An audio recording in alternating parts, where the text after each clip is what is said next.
Assalamualaikum warahmatullahi wabarakatuh. Alhamdulillahirabbil alamin wassalatu wassalamu ala asyrofil anbiya'i wal mursalin wa ala alihi washabihi ajmain. Selamat datang adik-adik semua di pembelajaran Al-Islam dan Kemuhammadiyahan. Bapak doakan adik-adik semua beserta keluarga dalam keadaan sehat walafiat di tengah pandemi COVID-19 ini. Tetap jaga kesehatan dan selalu bersemangat dalam mengikuti pembelajaran jarak jauh. Baik, mari kita buka pembelajaran pada kali ini dengan mengucapkan basmalah. Bismillahirrahmanirrahim. Semoga Allah memberikan keberkahan dan ilmu yang bermanfaat untuk kita semua. Amin ya Allah ya Rabbal alamin. Baik, adik-adik semua, silakan isi absen terlebih dahulu yang sudah Bapak sediakan di Google Classroom. Kemudian untuk materi pada pertemuan kali ini adalah beriman kepada Allah Subhanahu wa taala. Ya. Adapun kompetensi dasar yang akan kita pelajari pada saat ini adalah beriman kepada Allah Subhanahu wa taala melalui Al-Asmaul Husna. Ya, memahami iman kepada Allah Subhanahu wa taala melalui Al-Asmaul Husna. Adapun tujuan pembelajaran pada kali ini adalah bagaimana adik-adik semua peserta didik, siswa-siswi bisa memahami pengertian dari iman kepada Allah Subhanahu wa taala melalui Al-Asmaul Husna, yaitu Al-Alim, Al-Khabir, As-Sami, dan Al-Basir. Baik, Bapak akan jelaskan dan mohon perhatikan apa yang Bapak jelaskan, apa yang Bapak paparkan mengenai iman kepada Allah Subhanahu wa taala melalui Al-Asmaul Husna. Yang pertama adalah iman. Pengertian iman terbagi menjadi dua, yaitu iman kepada Allah secara bahasa dan iman kepada Allah secara istilah. Iman menurut bahasa artinya yakin atau percaya. Jadi orang dikatakan beriman apabila dia sudah yakin atau percaya, ada keyakinan dan kepercayaan dalam hatinya bahwa Allah Subhanahu wa taala adalah zat yang maha untuk disembah, kemudian satu-satunya zat yang menciptakan alam semesta ini, baik itu benda mati maupun benda hidup. Bagaimana kita bisa yakin bahwa Allah Subhanahu wa taala adalah zat yang menciptakan kita, zat yang patut disembah? Buktinya adalah keberadaan kita sendiri dan kemudian adanya ciptaan Allah Subhanahu wa taala, alam semesta ini menjadi bukti bahwa Allah Subhanahu wa taala adalah Tuhan kita. Kemudian bukti yang kedua adalah tertuang dalam Al-Qur'an yang menjadi kitab pedoman umat muslim, pedoman untuk orang-orang yang beriman. Itu adalah pengertian iman menurut bahasa. Yang kedua adalah pengertian iman menurut istilah. Pengertian menurut istilah harus memenuhi tiga unsur, yaitu dengan hati, dengan lisan, dan dengan perbuatan. Jadi dikatakan orang beriman apabila memenuhi tiga unsur tersebut, yaitu hati, lisan, dan perbuatan. Jadi pengertian iman secara istilah yaitu meyakini dalam hati, percaya dalam hati, kemudian mengucapkan dengan lisan, dan melaksanakan atau membuktikan dengan perbuatan. Jadi dikatakan beriman, yang pertama harus dengan hati dulu. Yakin dalam hati kita bahwa Allah Subhanahu wa taala adalah Tuhan kita, Tuhan alam semesta, Tuhan yang menciptakan alam semesta beserta isi-isinya. Kemudian yang kedua adalah dengan lisan kita, mengucapkan dengan lisan kita, bersaksi dengan lisan kita. Melalui apa? Melalui kalimat tauhid, melalui kalimat syahadat, yaitu asyhadu an la ilaha illallah, tiada Tuhan selain Allah, bahwa Allah lah yang patut kita sembah dan jadikan raja di muka bumi ini. Kemudian yang ketiga adalah dengan perbuatan kita yang melaksanakan perintah-perintah Allah dan menjauhi larangannya, perbuatan-perbuatan yang baik dan tinggalkan perbuatan-perbuatan yang buruk. Itu adalah iman menurut istilah. Jadi orang dikatakan beriman apabila memenuhi tiga unsur tersebut. Salah satu tidak terpenuhi maka ada yang salah dengan keimanannya. Jadi jelas iman secara bahasa dan iman secara istilah. Jadi bisa membedakan adik-adik semua bagaimana pengertian iman secara bahasa dan pengertian iman secara istilah. Selanjutnya adalah iman kepada Allah Subhanahu wa taala melalui Al-Asmaul Husna. Nah, Allah memiliki nama-nama yang baik yang disebut dengan Al-Asmaul Husna yang berjumlah 99. Adapun yang kita pelajari pada saat ini adalah hanya 4 dari 99. Ya. Kenapa Allah memiliki nama 99? Karena itu adalah sebutan-sebutan yang baik, ya, sebutan-sebutan yang indah untuk Allah Subhanahu wa taala yang boleh diucapkan oleh para hamba-hamba Allah Subhanahu wa taala. Baik yang pertama adalah al-alim. Al-alim artinya adalah maha mengetahui. Jadi kita yakin dan percaya bahwa Allah Subhanahu wa taala maha mengetahui segala apa yang ada di bumi dan segala apa yang ada di langit. Jadi Allah mengetahui dan pengetahuan Allah tidak terbatas. Makanya untuk adik-adik semua yang merasa pintar jangan sombong. Kenapa? Karena ada yang lebih pintar daripada adik-adik semua, yaitu siapa? Tuhan kita, yaitu Allah Subhanahu wa taala. Allah yang memberikan pengetahuan kepada Nabi Adam sampai manusia pada saat ini, Allah yang memberi ilmu pengetahuan.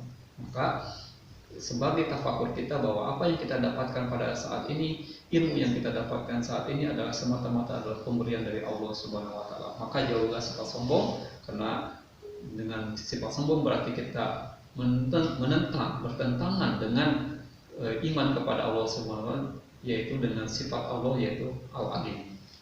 Maka ketika kita punya ilmu, maka amalkanlah ilmu tersebut supaya apa? Supaya bermanfaat, dan itu akan menjadi sejalan dengan iman kita kepada Allah yaitu Al-Alim.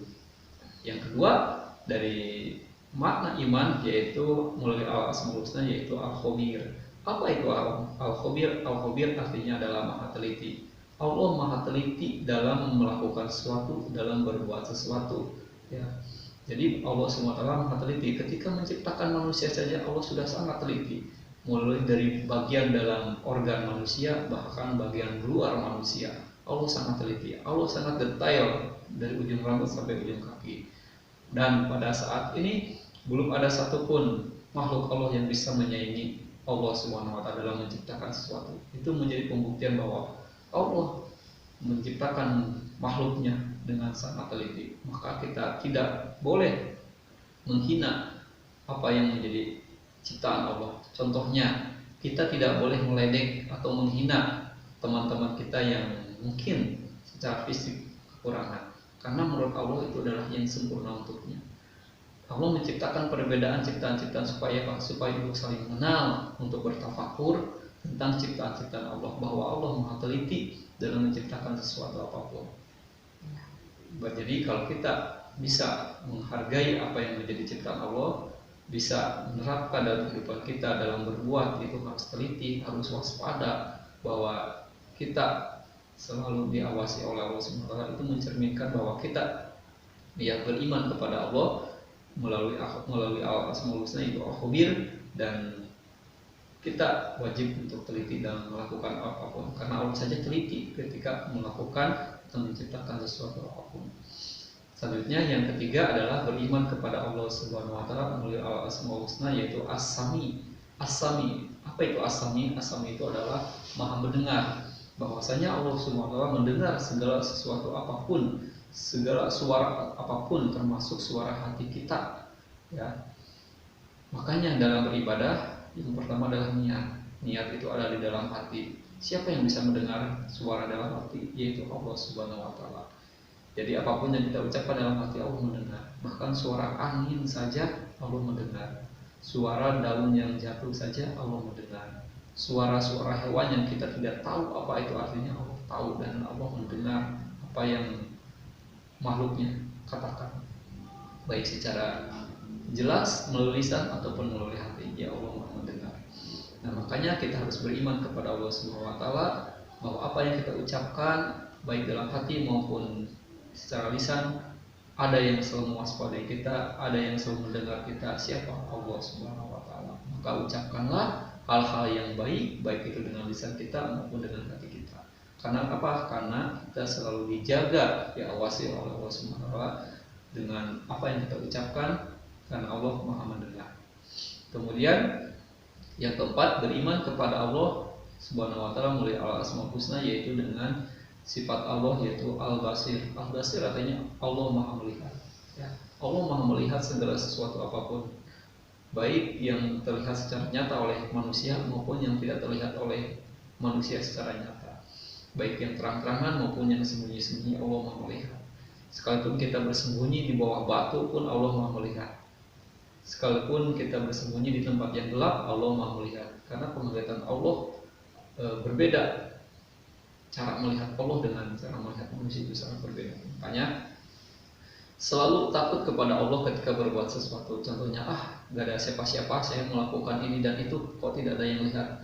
Yakinlah bahwa dalam hati kita bahwa Allah selalu melihat kita, selalu menjaga kita dengan melihat apa yang kita kerjakan. Makanya janganlah berbuat dosa, apalagi Allah melarang seseorang berbuat dosa secara sembunyi-sembunyi, secara diam-diam.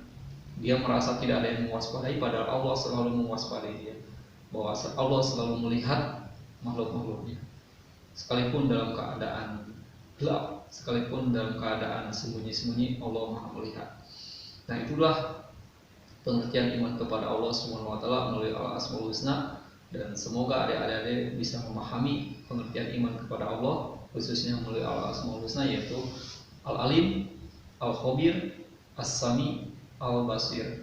Nah, jadi beriman kepada Allah Subhanahu wa taala yang sudah dijelaskan tadi menurut bahasa, menurut istilah, kemudian ditambah dengan sifat Allah yaitu Al-Asmaul Husna yang empat tadi, yaitu As-Sami, Al-Khabir, Al-Basir, kemudian Al-Alim.